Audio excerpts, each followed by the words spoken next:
Hello, everybody, and hi, Fabian. Hey, Keishan, how are you doing? Yeah, I'm good, thank you. How are you? I'm fantastic today. Thank you. Um, I've had a request coming through to address how to deal with distracting thoughts. Hmm. Now, distracting thoughts is quite normal, very common, and um, they arise according to the law of codependence. And they don't just arise in meditation. It's just that in meditation, when we are calming down and we are reducing our stimulus, then we notice our distraction thoughts more. Otherwise, the pattern is there throughout the day. It's just that when we are in motion and doing things, we we don't notice them as much. So that is the key, right? So we're sitting there and we meditate, and we found ourselves being pulled into a lot of a lot of thinking patterns. And the moment that we notice that we are having distracting thoughts, that is the first sign of self-awareness, right? We notice, we are aware that we have distracting thoughts.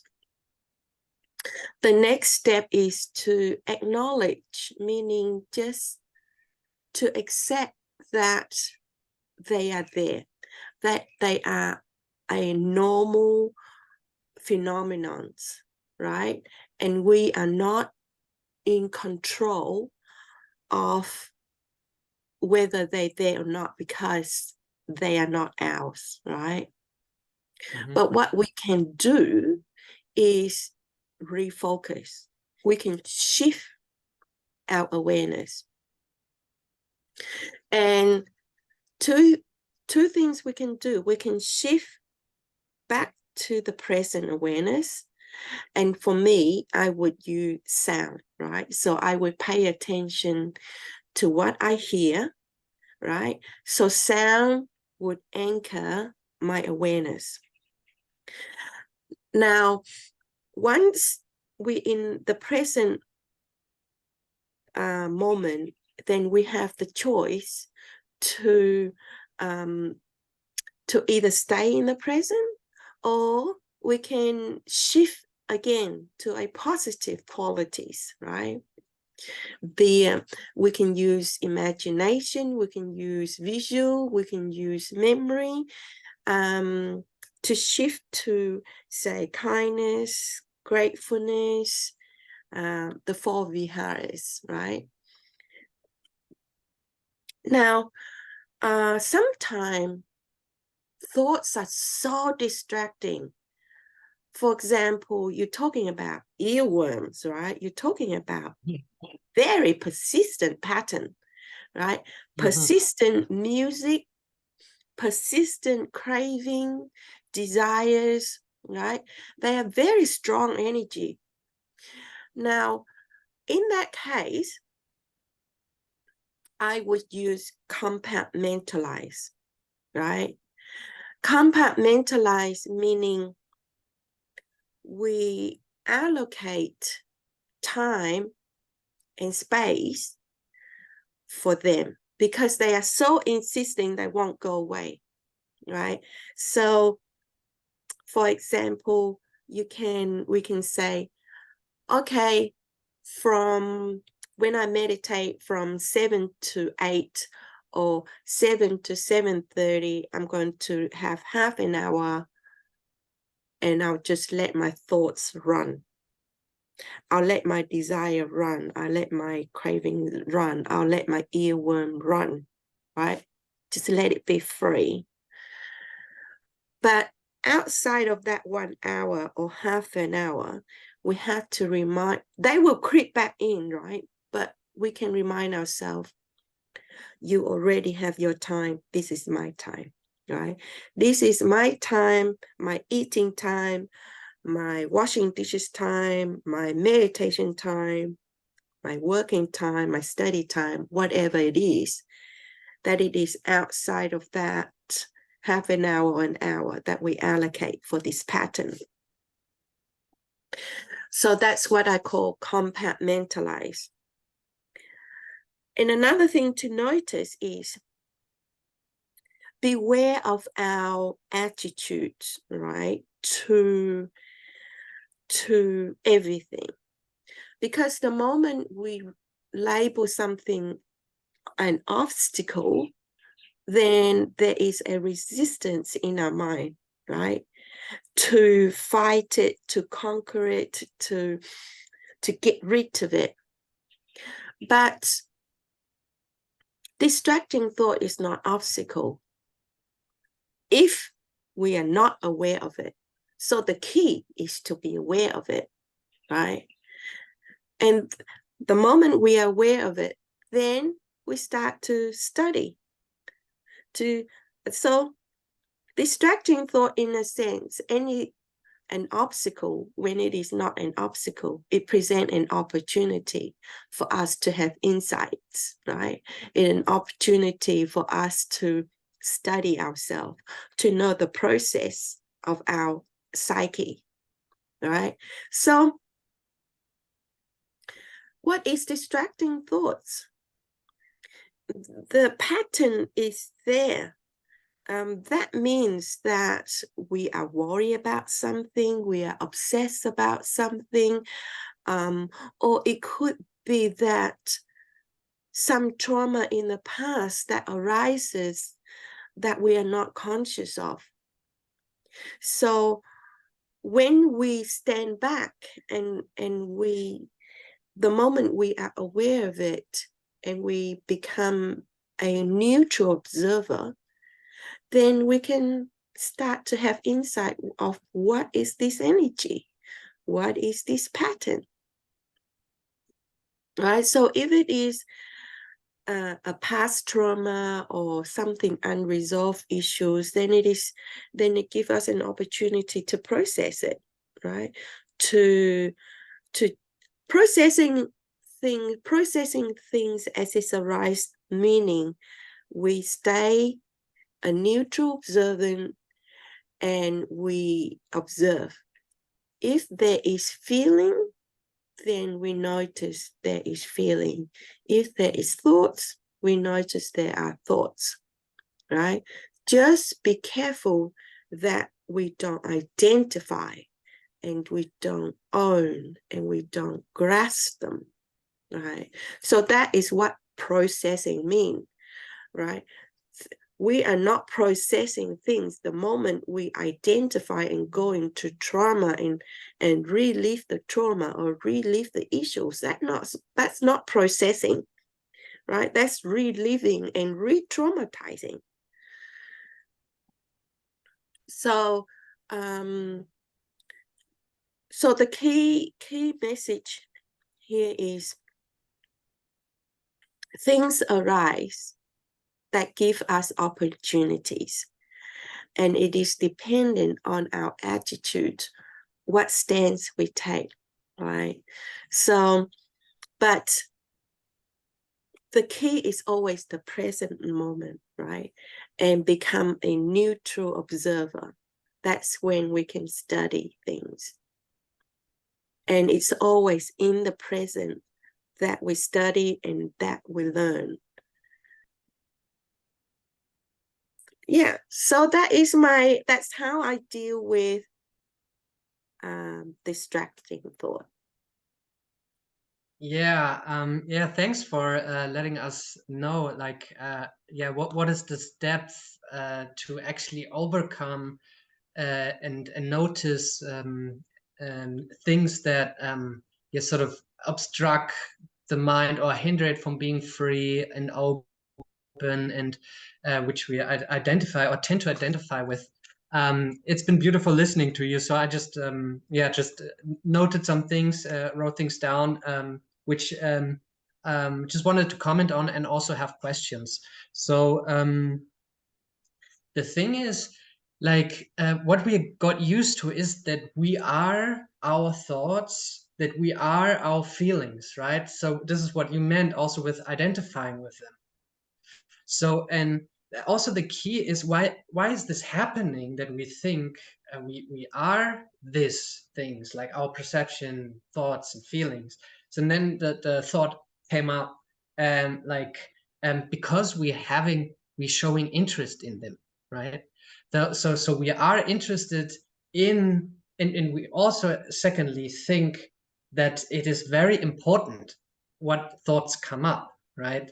So we are interested in the thoughts and in the feelings, and we are interested, and we see it as very important what the mind, the wild monkey mind, wants to tell us, right? So this is, so I see it this way, and that's the reason why we start identifying with them, because we feed them, right? We give them sort of a personality, and we build up the self and think that is me, right? What would you comment on that? Hmm. It's good that you mention the word feed, right? We feed on patterns of thoughts because of our attention.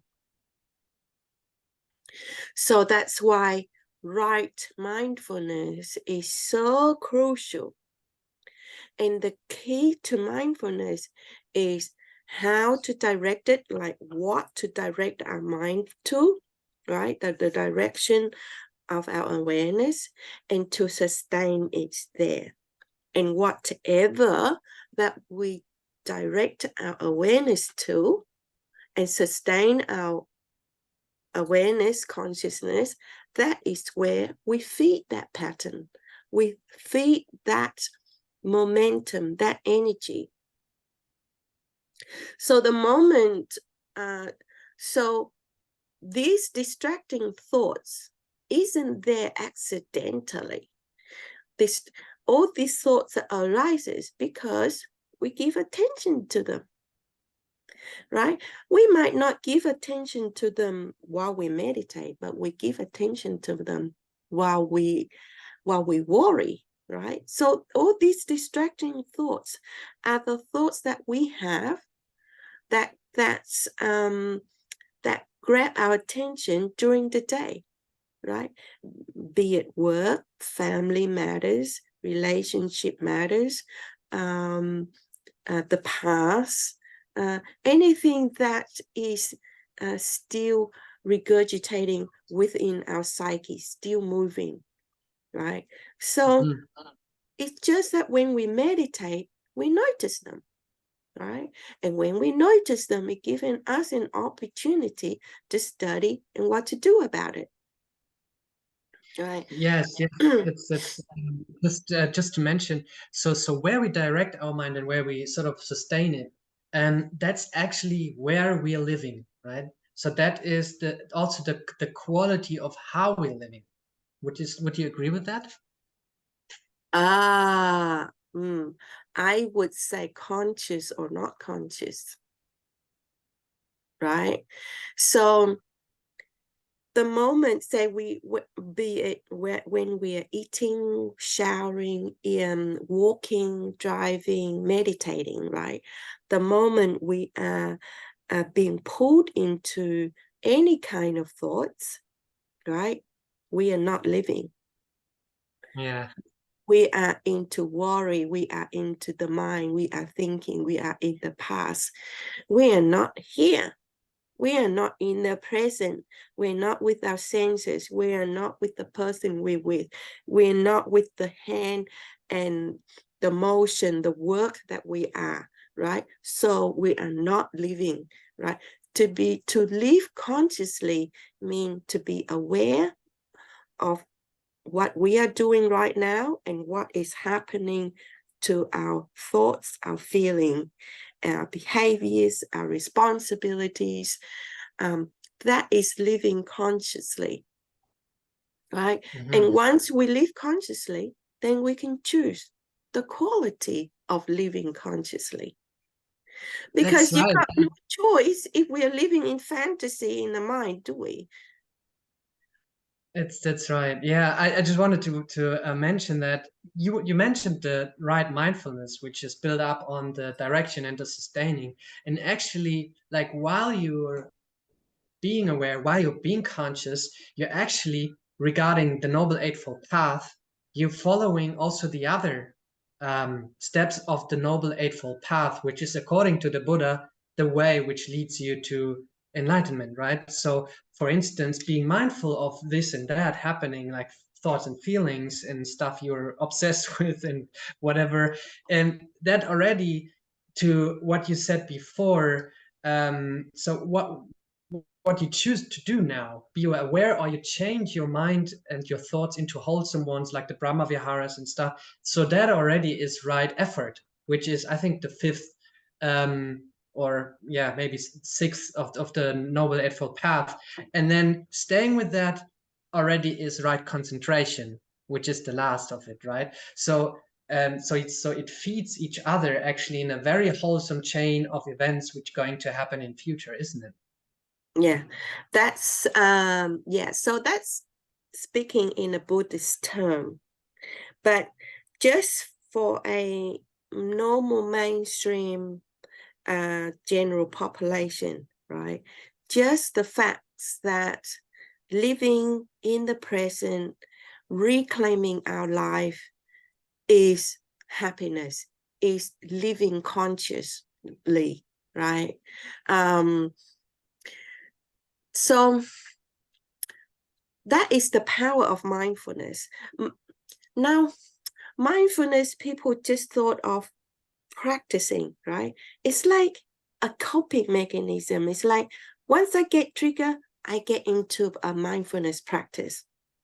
But I just want to shift that perception to to so that the people can think that mindfulness is about reclaiming every moment of our life, Yeah. living it consciously.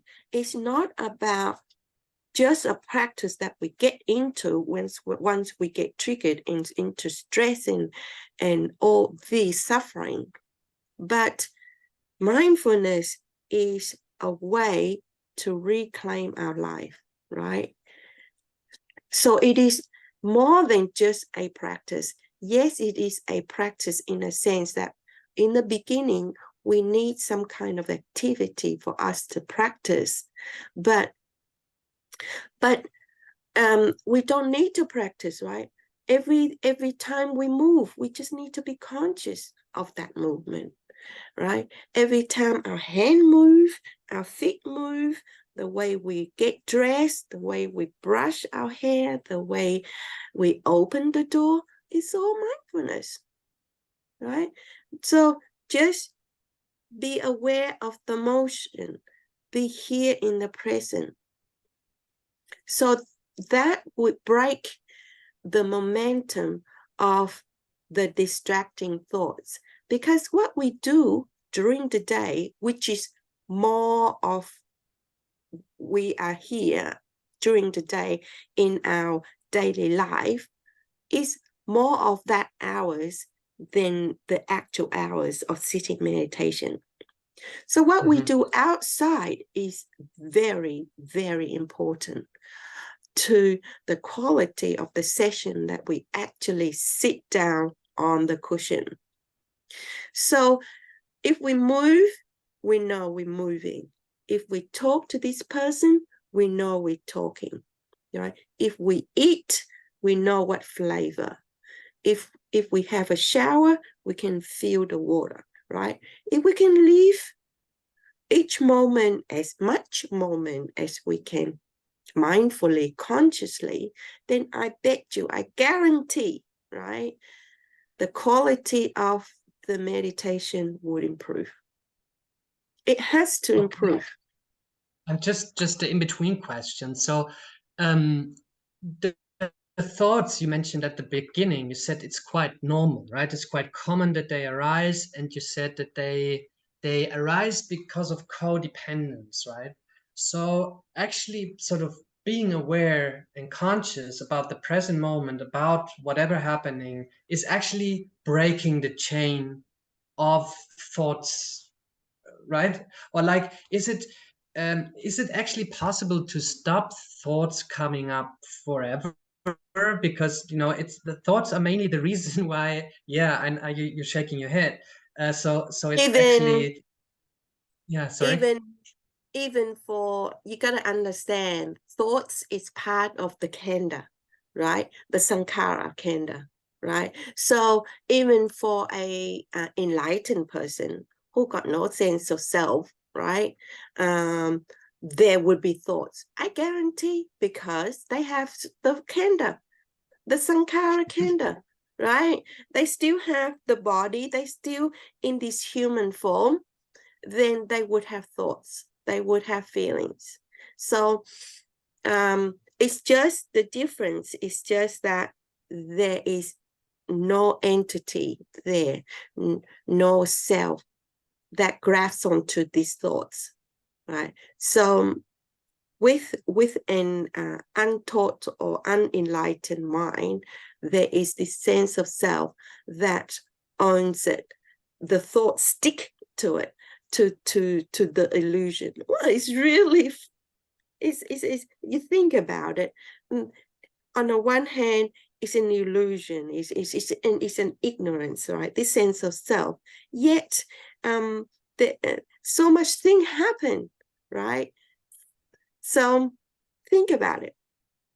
Yeah, definitely. Like, so thoughts coming up, right? So, and it is so easy, and it has been happening our entire life, so that thoughts come up and then automatically linked with a feeling, and then it goes into emotion, and then it goes into identification, and then yeah, it's very easy that the sense of self is sort of sneaking in those parts. And for me, it's just hard.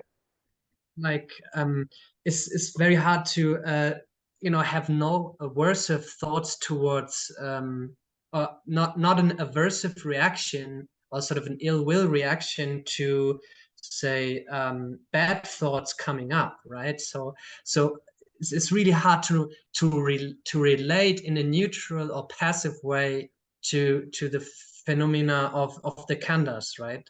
So yeah.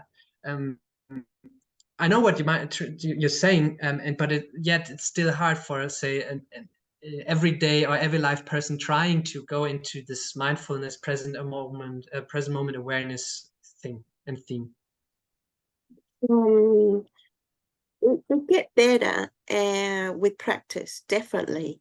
And each moment that we consciously bring our awareness back to the present, think about, we reclaim that moment, right? We reclaim it, we live it, right? And it's then we don't have this notion that time just, or where did it all go, right? Sometimes time flies so much that's like, where did it go? If we live every moment consciously, we don't have that notion, because we are conscious that time goes. So it's actually just, speaking of time, maybe that's a theme for another podcast session. But is time actually real, or is it a concept? Is it Time is self. time itself? Yes. So if any time that there is very little of you, then time stop, right? Hmm. The more of you, then there's more of time. So time is I self. I think you can realize that if you have had a good meditation, right? And then you look at the clock, you say, "What? 1 hour passed? I thought it's been 5 minutes." So actually, yeah, time becomes quite irrelevant and very, yeah, sort of illusionary, right? Yeah, because time is self. Time is self-based. Hmm. With self, there is time.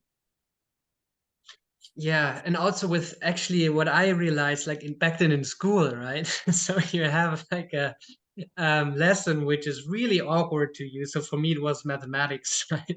So and then it never wanted to stop, right? It's been so boring. It's been so challenging. My head would break in two parts, and I'm like, "Oh, when does this end?" And then I think, okay, that must have been half an hour, and it's been only 2 minutes, right? So it feels really, yeah, coarse and stiff and very like material almost.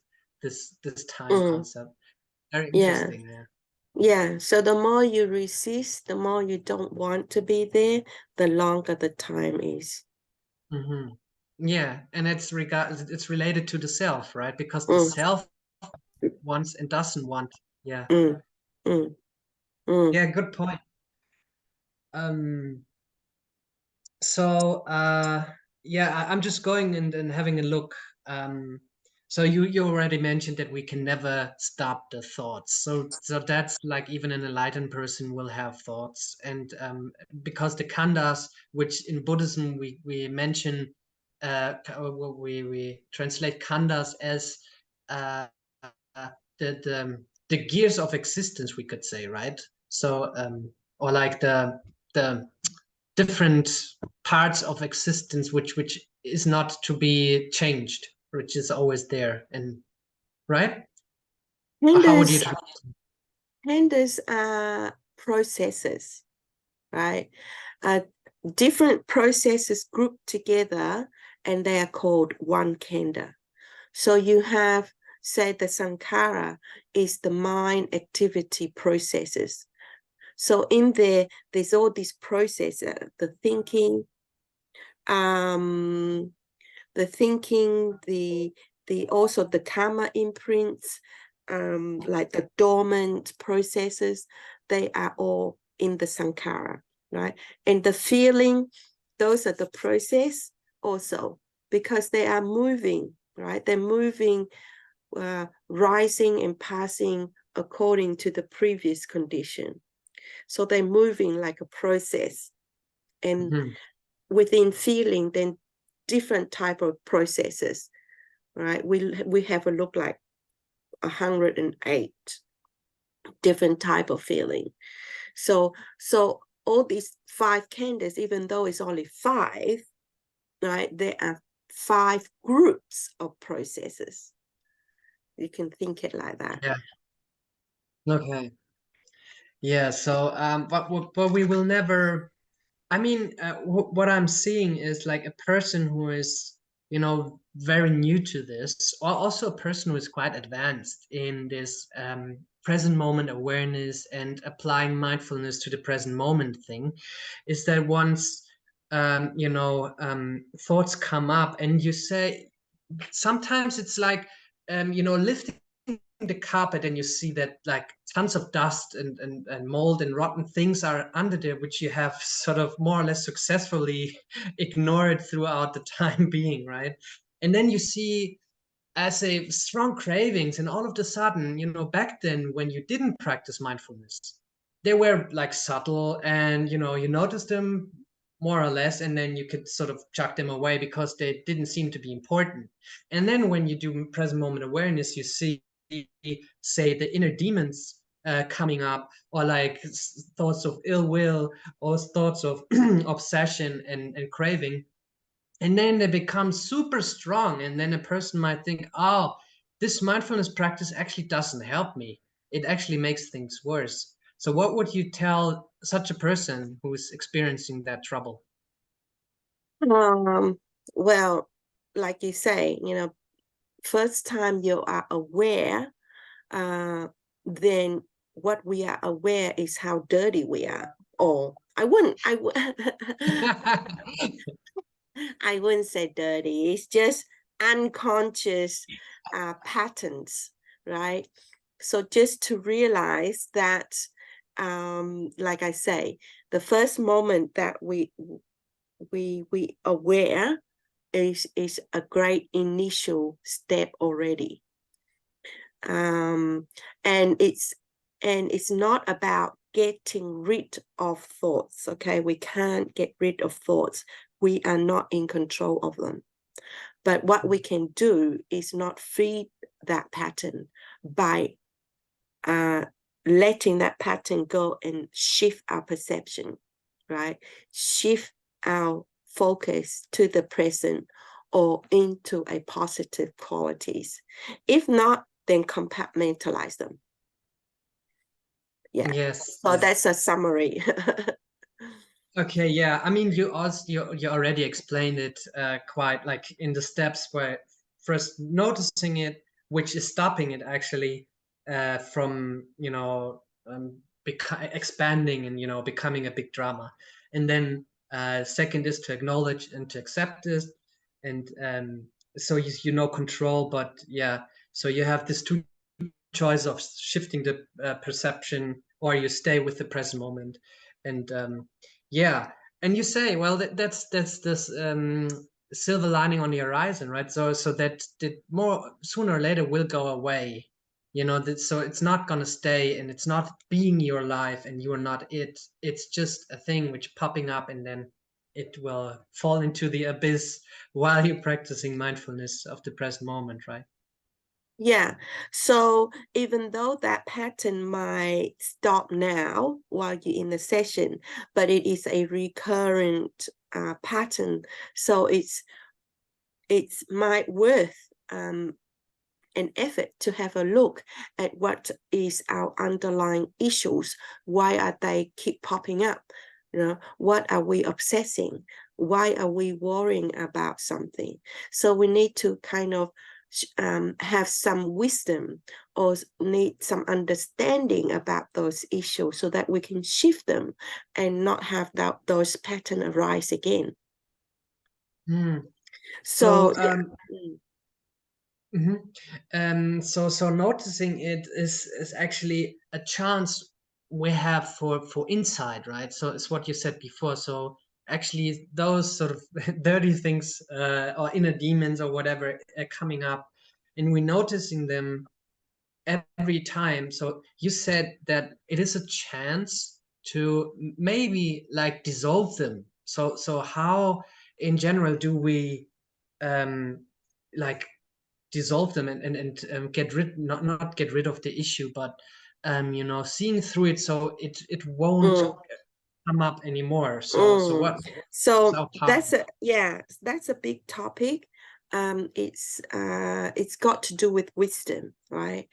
Um, the way we shift our perception is always wisdom, right? Because to shift the way we see things, forgiveness, letting go, we can't do that unless we have wisdom, unless we have insight, unless somebody show us a way of seeing things, a different perspective, so that we can shift into different perception, right? Different perspective, different point of view.